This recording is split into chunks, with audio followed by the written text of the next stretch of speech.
Hello and welcome to the news on Haske-Tv. I am Christiana Babayo.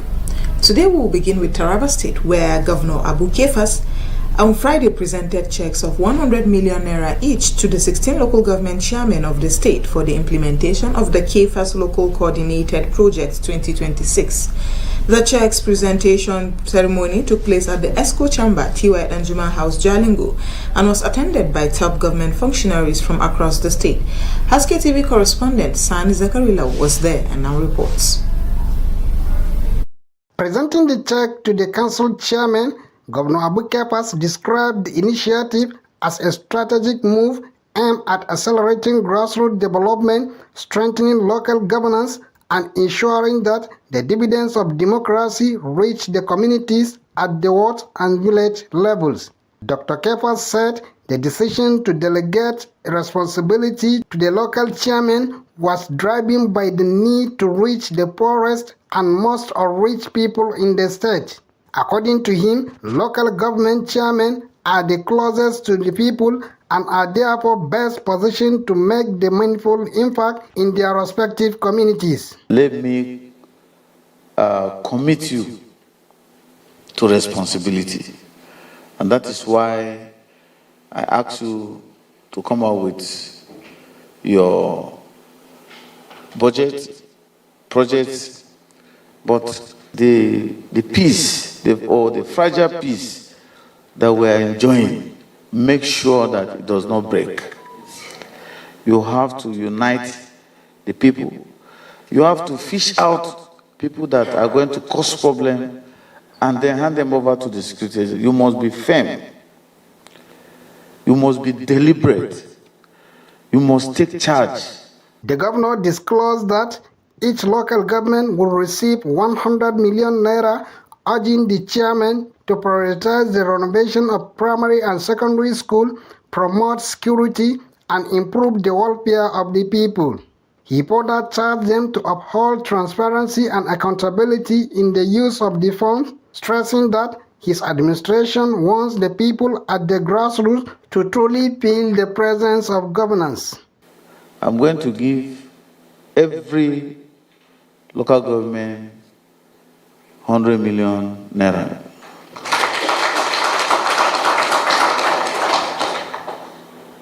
While you're doing that, there's a monitoring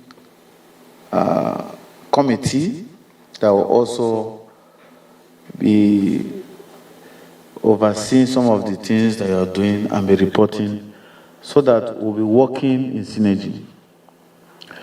I want you to pay particular attention to the primary schools, secondary schools. I want you to renovate those schools in your local government area. In his remark, the Algon chairman of Taraba State, Honorable Moses Mehankali, thanked Governor Abu Kefas for providing the platform and make history and positively impact the local councils. He assured the governor and the people of Taraba State that the council chairman will not betray the confidence reports in them. In line with your five-finger agenda, you have graciously released funds to us again to carry out projects that have direct bearings on the life of our people. Your Excellency, sir, we cannot afford to fail you.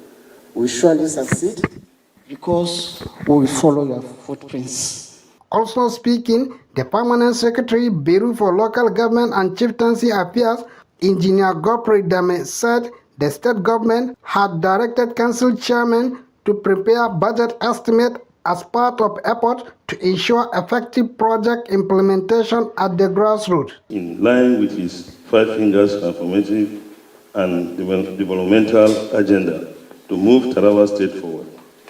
Therefore, I urge all of you to give His Excellency the maximum support and cooperation to move Taraba State to the next level.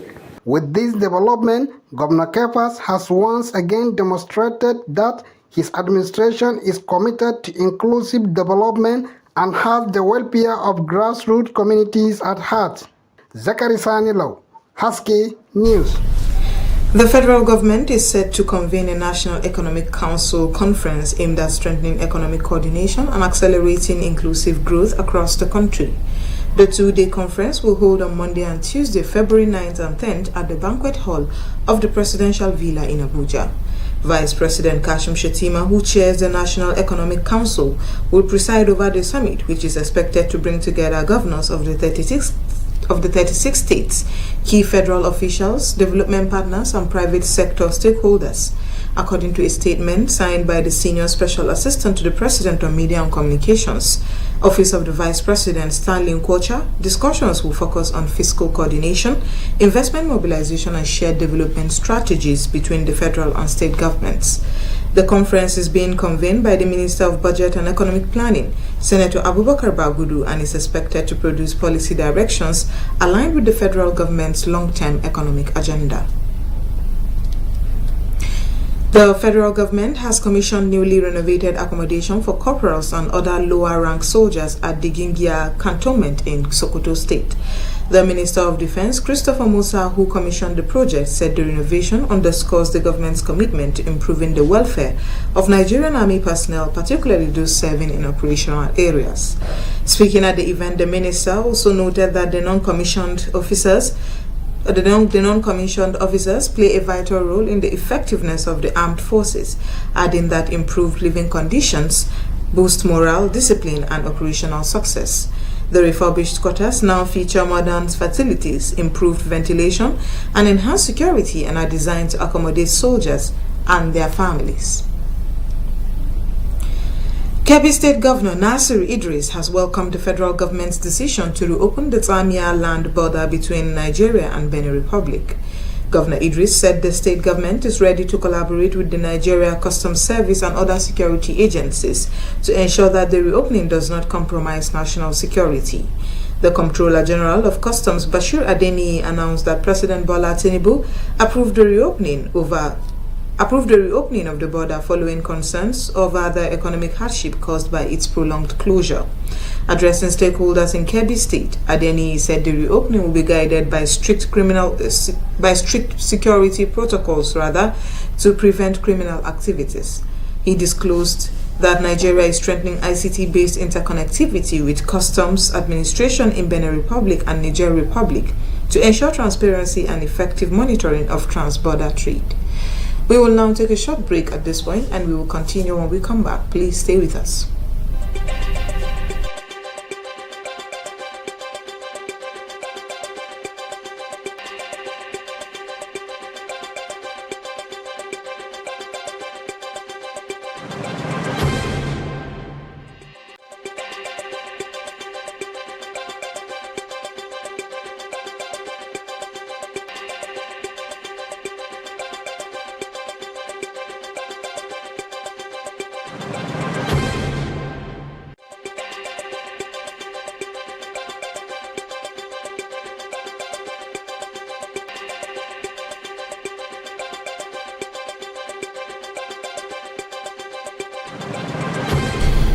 Welcome back, and now the news will continue. The Minister of the Federal Capital Territory, Nyesom Wike, has issued a 3-day ultimatum to waste management contractors operating in Abuja's satellite towns to clear accumulated refuse or face contract termination. The directive followed an inspection of road projects in Karu, Buari, Kubwa, and the Apo-Karshi corridor. Wike expressed concern over growing heaps of refuse along the Orozo-Apo-Karshi axis and described the situation as embarrassing and unacceptable. He directed the coordinator of the FCT Satellite Towns Development Department to ensure immediate compliance, warning that failure to act by Monday or Tuesday would lead to the dismissal of defaulting contractors. The minister assured residents that refuse evacuation across satellite towns will be intensified to restore environmental cleanliness. The Bank of Industry has received approval from the Central Bank of Nigeria to operate a non-interest banking window. The approval allows the bank to expand ethical and inclusive financing, particularly for underserved and high-impact sectors of the economy. In a statement, the bank's divisional head of public relations, Theodora Amechi, said the initiative will enable BOI to mobilize ethical funding, support the real economy, and align financing with social and development goals. Under the framework, the bank will finance assets and raw materials using approved non-interest banking products, offering an alternative to conventional interest-based loans. Industry analysts say the approval reflects the CBN's confidence in BOI's governance and commitment to responsible financing, especially for micro, small, and medium enterprises.